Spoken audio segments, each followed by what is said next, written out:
ng inaasahang mahigit pisong dagdag sa presyo ng mga produktong petrolyo bukas, ayuda sa mga operator at driver, ikakasa na ba? Meron pong batas that if the price of the crude oil breaches $80 per barrel po, it will trigger the release of the fuel subsidy. Oh, fast lane yan. Convoy ni dating Governor Chavit Singson, tinikitan matapos mahuling dumaan sa EDSA busway. Pangulong Bongbong Marcos, tiniyak na magiging patas ang proseso laban kay Pastor Apollo Kibuloy. Pero mga kondisyon ni Kibuloy bago sumuko, inalmahan ng Pangulo. It seems to me a little bit tail wagging the dog, ang tawag, na siyang magbibigay ng kondisyon sa gobyerno. Good news, sa gitna ng mataas sa konsumo sa kuryente ngayong tag-init, Meralco may bawas singil. Kung magkano, alamin. How much? 5,000.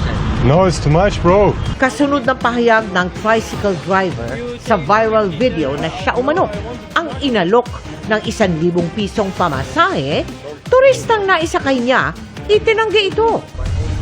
Silipin ang pangmalakasang training ni Olympian boxer Nesty Petesio. Mga pambato natin sa Road to Paris Olympics, nadagdagan pa.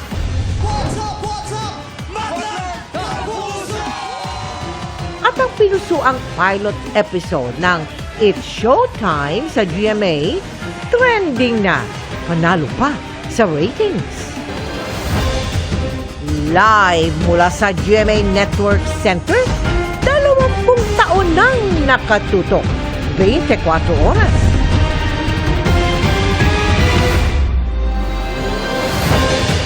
Magandang gabi po, Luzon, Visayas at Mindanao. Tila tail wagging the dog.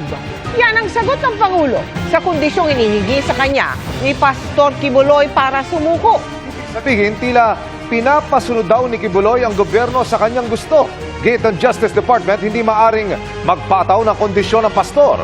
Sabi naman ng PNP, maaring arestuhin kahit ng sibilyan si Kibuloy. At nakatutok si Ian Cruz. For generations to come. Tiniyak